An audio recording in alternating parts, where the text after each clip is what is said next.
Oi, crianças, tudo bem? Nossa aula de geografia desta semana. Estão preparados? Estão prontos?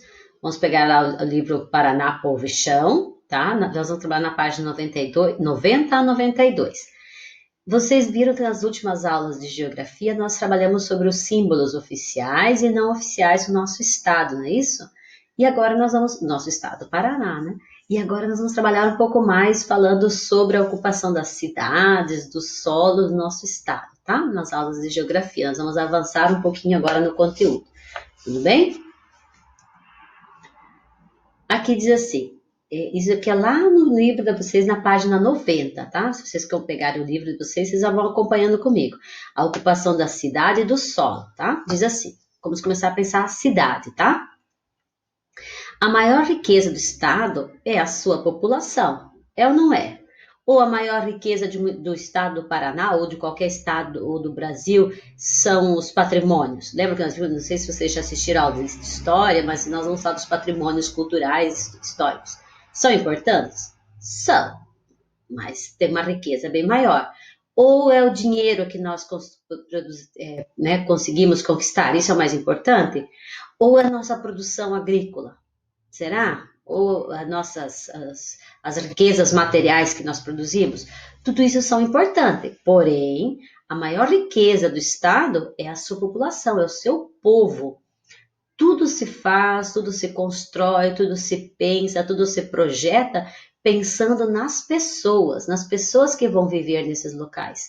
Não, isso tudo é em função de nós, né? Nós somos importantes. A população, o povo é importante. Então, não se tem uma nação, não se tem um estado, não se tem uma cidade, não se tem uma vila, se não tiver pessoas, tá? Então, somos nós a maior riqueza, sim, tá? Então, já estudamos e localizamos as reservas dos povos indígenas. Lembra dos povos indígenas no Paraná? A gente já estudou sobre isso, que os indígenas ocupavam a maior parte do nosso território. E depois, com a ocupação dos brancos, esses índios foram, né, foram sendo aprisionados, mortos, e hoje acabaram, os índios estão vivendo em reservas indígenas, né? Nós temos 17 reservas indígenas. Se vocês voltarem para o livro de vocês, deixa eu ver, só para relocalizar a página, nós já estudamos isso este ano, tá? Deixa eu localizar a página, vocês vão poder retomar isso aí para vocês verem. Lá na página 59 e 60 deste livro que nós estamos trabalhando, volta a falar a questão dos indígenas, se você esqueceu, tá? Também vimos imagens de colonizadores estrangeiros que para cá migraram, né? A gente sabe que o Brasil recebeu muitos imigrantes, portugueses, espanhóis, né? Depois o próprio estado do Paraná recebe outros imigrantes, os italianos, os alemães, os poloneses, né? Os japoneses, né? As regiões, né, que eles estão ocupando. Então, nós temos a frente tradicional, que é o Paraná tradicional, sulista, que são as pessoas que vieram do sul, a frente nortista, né, que é as pessoas que vieram do norte do Brasil, né, tudo para colonizar o nosso estado. Então, além do indígena, né, nós temos a colonização branca e ainda tem a questão do negro, né, que veio de forma escravizada para cá. Nosso estado se compôs da mesma maneira que a formação do povo brasileiro, né, que é o indígena, o branco e o negro. Então, parte dessa população que veio para o estado do Paraná permaneceu no campo, na área rural, né, desenvolvendo atividades agropecuárias. Agropecuárias é uma mistura de agricultura com pecuária. Agricultura é plantações e a pecuária é a criação de animais. Então, pensa frangos, porcos, gado, né? Gado para comer a carne, né? Que chama gado de corte, o gado leiteiro, ou seja, aqueles que para produzir leite, tá? Então, agropecuária é a mistura dessa questão da agricultura e da pecuária. Então, desenvolvendo atividades agropecuárias. Porém, grande parte dela quem? Da população, né? Das pessoas, mudou-se para as cidades, para a área urbana, onde permanecem atualmente, né? O Paraná é considerado um estado urbano e industrial, tá? Vamos ver por quê. Antes de nós entrarmos por quê, nós vamos ver aqui um poema Quem escreveu esse poema é um autor chamado De Graça, e ele é de Toledo, do estado do Paraná, tá? Então, ó, dentro do nosso livro de História do Paraná, um poema de um toledano, tá? Ele se diz assim: Mágoas de um colono, tá? Pensei que a luz que a cidade clareia desse outro tom para minha vida, mas que saudades da manhã fria, do vento ardido e do cheiro forte de estrebaria. Pensei da cidade a abundância que teria, mas não lembrei do preço de cada dia. Que bobagem a minha, cá não posso lançar mão da carne que corre livre no terreiro ou ribeirão. Já não posso tomar de empréstimo o ramo florido da minha rosa, já não há em cada trecho uma prosa. Cá estou só, não tem compadre, tem vizinho e a gente sozinho. Dizem da cidade maravilhosa, tem de tudo, repete a notícia, mas é coisa para se ver. A vida na cidade é fantasia. Na vila a gente sente, na cidade a gente assiste. Olha, ele é mágoas, né? São tristezas de um colono, ou seja, de alguém que está triste porque ele era um colono, alguém que morava na colônia, no sítio, na roça e veio morar para a cidade. E aí, vamos retomar para entender um pouquinho o que o poema diz. Ó. Ele achou que na cidade, né? Pensei que a luz que a cidade clareia desse um outro tom para a vida. Imagina, tinha grandes expectativas, achou que indo para a cidade, toda aquela iluminação iria ser bom para ele, né? Mas, que é uma ideia de contradição, né? Então, contrapondo ao que ele pensou, a saudade que ele sente é daquela da manhã, quando é frio, levantar no campo, né? Sentir aquele vento e o cheiro forte de estrebaria, né? Estrebaria onde que ficam as vacas, né? Vem aquele cheiro forte. Aí ele de novo, pensei da cidade, a abundância que teria. Né? Ele achou, nossa, a cidade tem tudo, então tem abundância. Mas, de novo, uma questão, com uma contrajunção que vem opondo ao que ele disse antes, não lembrei do preço de cada dia, né? Quer dizer, a cidade tudo custa, né? Nada é de graça. Aí ele diz, que bobagem a minha, cá não posso lançar mão. Cá é aonde? Aonde esse cá está se referindo? Cá é na cidade, porque ele é uma pessoa que morava no sítio e agora mora na cidade. Então, cá não posso lançar mão. Então, na cidade ele não pode ter da carne que corre livre no terreiro e no ribeirão. Que é isso, uma carne que corre livre no terreiro ou no ribeirão? Ele está se referindo às galinhas que estão correndo no terreiro, ao porco que está lá, às vezes, livre no chão, as vacas, os bois, os terneiros no potreiro. E no ribeirão é rio, os peixes que estão morando lá. Então, quem mora no sítio tem um acesso muito mais fácil, né, a carne, né, porque está lá produzindo, vai lá e mata de vez em quando, né, fresquinho. Na cidade não tem disso, não tem como você ter criações de frango, de porco, de gado, peixes. Você vai comprar isso tudo no mercado e geralmente como? Congelado. Então, cá não posso lançar mão. Na cidade, né? Cá, na cidade, ele não pode ter isso, tá? Já não posso tomar de empréstimo o ramo florido da minha rosa, né? Então, quem mora no sítio geralmente tem bastante espaço, dá para plantar muitas flores, para plantar verduras, e é só lá e, né, colher. Na cidade isso nem sempre é possível, geralmente os terrenos são menores, né? A maioria das pessoas moram ainda em prédios, em apartamentos, tá? Já não há em cada trecho uma prosa. Prosa é uma conversa. Quem mora em lugar pequeno como nós, né? Nós moramos numa vila, num lugar pequeno, no interior nós chamamos. Quando nós saímos, agora a gente não está saindo muito, né? Mas quando nós saímos, vamos ao mercado, vamos numa loja, vamos fazer as nossas atividades, paramos conversar com muita gente. A gente fala para um dedo de prosa, né? Para uma conversa. Quem está na cidade, né? Ó, cá estou só, cá é na cidade. Na cidade estou só.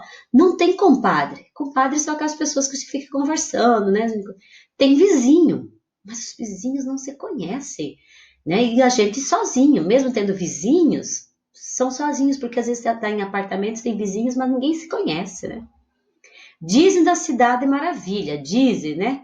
Tem tudo, repete na notícia, na cidade tem tudo. Tem muita coisa. Mas é coisa para se ver, né? Eles dizem para se ver. A vida na cidade é fantasia.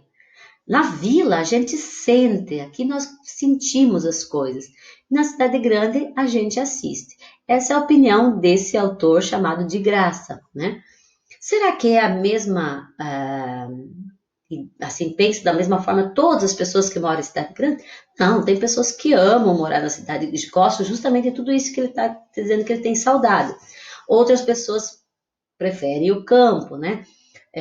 Muitas pessoas que moravam no campo, como é o caso desse, né, vai para a cidade e sente saudades. Tem pessoas que moravam nas cidades e foram morar no interior, no campo, e sentem saudade da cidade. Porque nós somos seres humanos, nós temos uma diversidade de gostos, né, de preferências, tá? Então, no caso dele, desse poema, ele está sentindo saudade sim, tá? Aí lá na página 91 tem algumas questões para vocês responderem referentes, né, de acordo com o texto Mágoas de um Colono, que foi isso que nós acabamos de ler. O colono está feliz na cidade? Né? Então, antes de fazer isso, vocês vão responder essas questões no caderno de geografia, porque este livro, crianças, não tem espaço para escrever dentro. Ele não é um livro para se escrever dentro, tá? Ele é um livro que só tem as atividades, vocês terão que fazê-las todas no caderno, tá? Então, responda as atividades em seu caderno. Não precisa copiar a pergunta, né? As perguntas estão lá no livro, na página 91, eu só coloquei aqui para a gente lendo juntos. Você só põe, faça a linha, a data e vai pondo o número e a resposta. Então, vamos ver a primeira pergunta. De acordo com o texto Mágoas de um Colono, o colono está feliz na cidade? Do que ele sente falta? Né? Tudo está no poema, nós já conversamos. Agora é só uma questão de você voltar para o poema e não para o texto, tá? 2. Por que ele diz que na cidade tudo é fantasia? Né? A determinado momento ele diz assim, na vida, a vida na cidade é fantasia. Na vila a gente sente, na cidade a gente assiste. Tá? A questão 3. Quem mora na cidade tem acesso a tudo que é oferecido? Por quê? Nas cidades tem muita coisa para se fazer, muitas coisas. Mas será que todas as pessoas têm acesso a tudo que é oferecido? E por que não? Não tem, né? Obviamente que não tem. Não são todas as pessoas que têm. E por que é que as pessoas não têm? O que falta para essas pessoas terem acesso a tudo que a cidade oferece? Tudo que a cidade oferece tem custo. Tá? Então, pensem nisso para elaborar a resposta de vocês. 4. Que dificuldades enfrenta quem migra do campo para a cidade grande? Ou não tem dificuldades? Né? Quem mora no campo, mora no sítio, mora no interior, quando vai para a cidade grande, ele acaba encontrando algumas dificuldades, né? Ou não encontra, ou tudo é igual, né? Então volta na questão do texto para verificar isso, né? Que tem diferenças no modo de viver, né? Então se encontra dificuldades em adaptar-se a tudo isso, tá? Então pense a prof comentou mais do que está no poema, vocês vão elaborar a resposta. Depois me mandem as respostas que eu quero verificar. Bom, continuando, lá na página 91, aí ele tem assim, ó, crescimento da população no Paraná, tá? Lembra que ele dizia lá na página anterior, que dizia assim que o Paraná é considerado um estado urbano e industrial? Agora nós vamos ver por quê, tá? Por que o Paraná é considerado um estado urbano, ou seja, a maioria da sua população mora na cidade, e industrializado?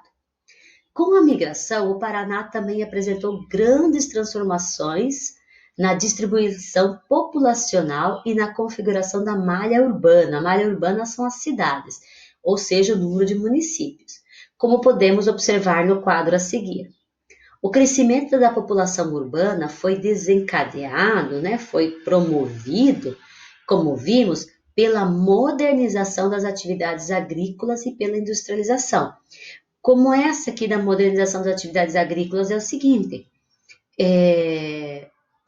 antigamente, quando você comprava, né, um sítio, vamos pensar lá no início da colonização de Toledo, quando se estudaram lá no 4º ano, quando os colonos iam para cá, era tudo mato, eles tinham que derrubar o mato tudo com ou serrote na mão, ou com machado, limpar a terra tudo com, né, arado, assim, puxado por bois. Então, tudo o trabalho era braçal, né, a força do trabalho das pessoas, né, e com poucos instrumentos.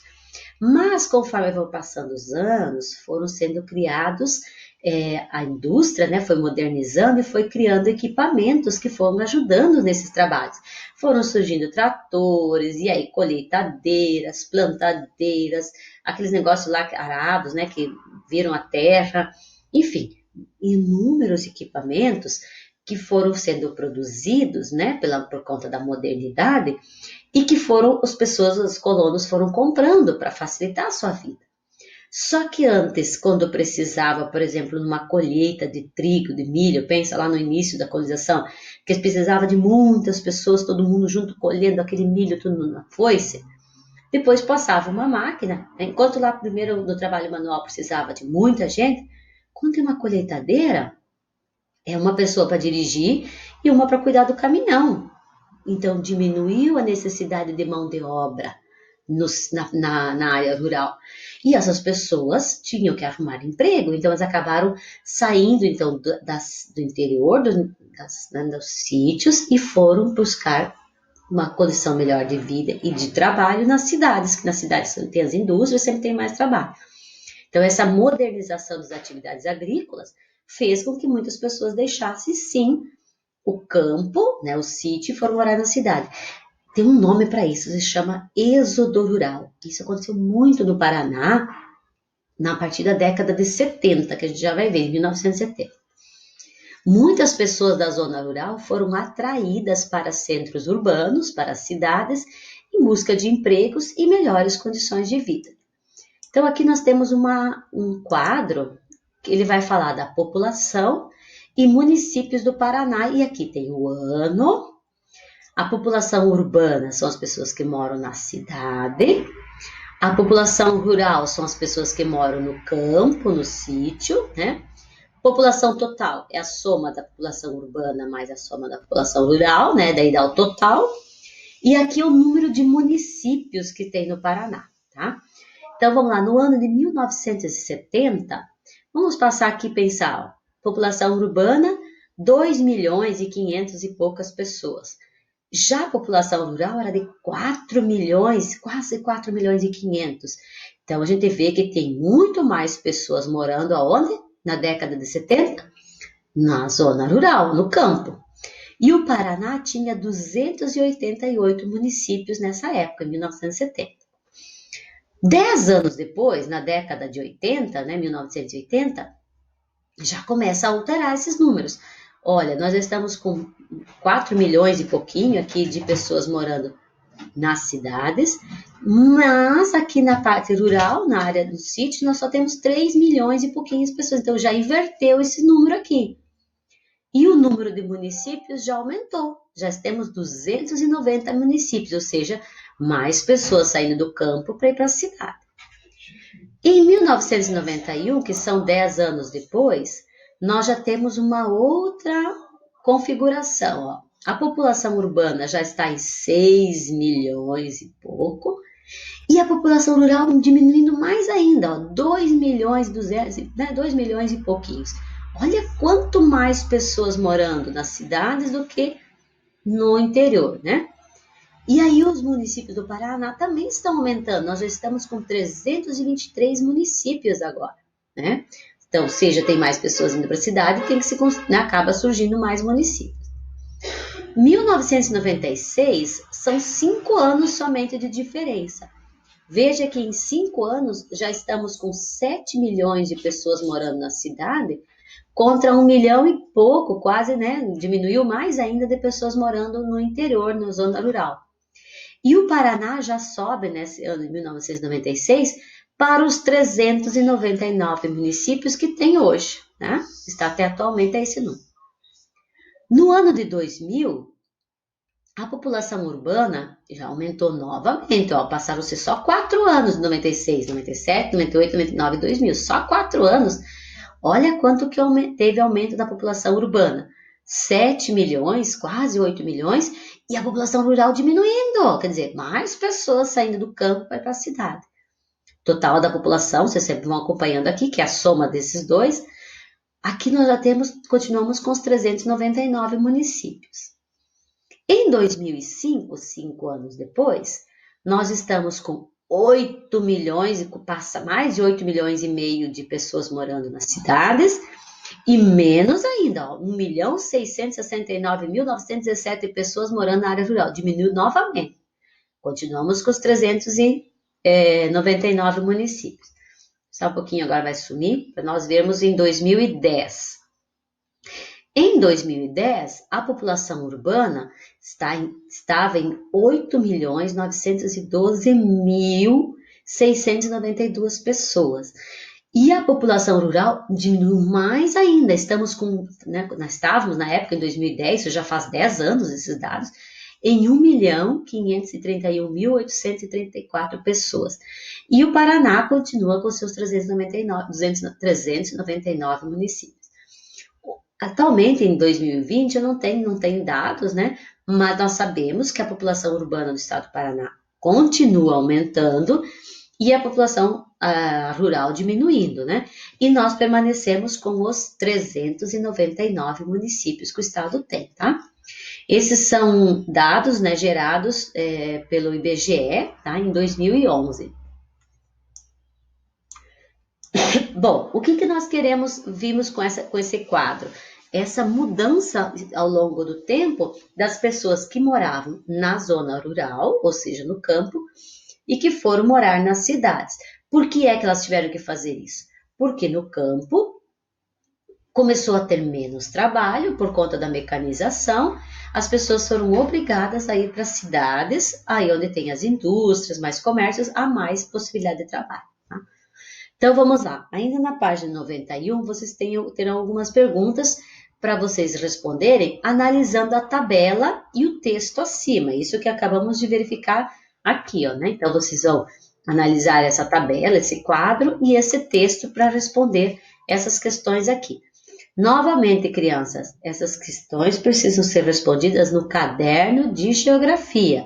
Não tem espaço nesse livro, e esse livro também não é de escrever dentro, tá? Ele é diferente dos outros livros, a gente já conversou sobre isso. Bom, vamos lá, questão 1, né, letra A. Mesma questão, voltando só um pouquinho, vocês não precisam copiar a pergunta, só façam as respostas, tá? Letra A. Se 64% da população do Paraná era rural em 1970, qual era o percentual da população urbana? Então, professora, a gente não aprendeu porcentagem ainda, né? Mas vocês vão ver que é bem simples. O total é 100%, né? Toda a população do Paraná é 100%, tá? Corresponde ao 100%.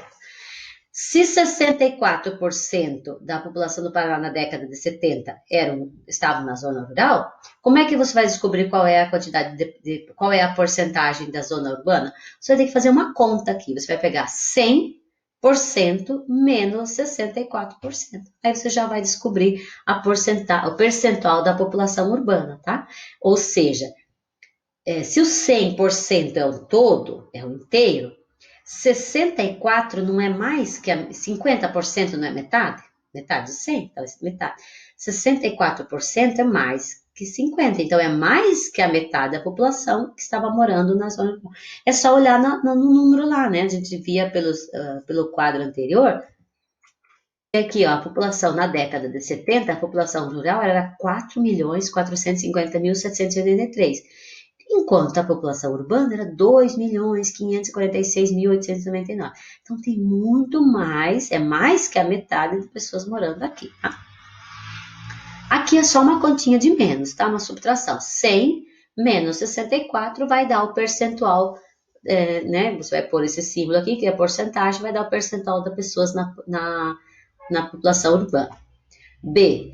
Em qual década a população urbana superou a rural? Então, você vai ter que olhar aqui. Aqui estão os anos, as décadas. Em que ano que aconteceu que a população urbana ultrapassou, superou a população rural. É só voltar lá para o quadro para verificar. C. Qual era a população do estado do Paraná no ano 2000? Novamente, vai olhar aqui no ano 2000, a população do total, você vai ver do estado do Paraná no ano 2000, a população total, não é? Não está pedindo na parte urbana e na parte rural, está perguntando a população total. A D, e a população recenseada em 2010? Recenseada, pessoal, é feito o censo, então é a mesma questão, volta lá em 2010, qual é, agora tem que deixar paradinho para assumir essa tarde.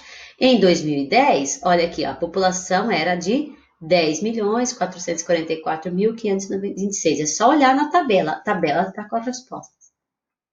E quantos municípios havia no Paraná em 1970 e quantos em 2010? Novamente, você vai ver a quantidade de municípios aqui, né? Quantos no 1970 e quantos em 2010. Tá bom? Então, essas atividades, todas vocês deverão responder no caderno, tá? Vocês vão ver que a questão D e E, elas já são da página 92. A questão D e E já estão lá na página 92. Você tem que seguir, tá? E o restante das atividades da página 92, gente, que tem aqui, não precisam ser feitas, tá? Então, esse restante aqui, que tem mais 2 exercícios aí, para fazer, não precisa ser feito. É só até a D, aqui, ó, até a D e a E, né, que ainda faz parte do exercício número 1, né, que começa lá na página 91 e vai terminar na página 92. Então, o restante da página 92 não precisa ser feito. Sua atividade terminou aí, tá bom? E coloca o dedo aí. Não era um gatinho dessa vez, né? Achou que era um gato de novo? Não, agora é um cachorrinho, não é isso?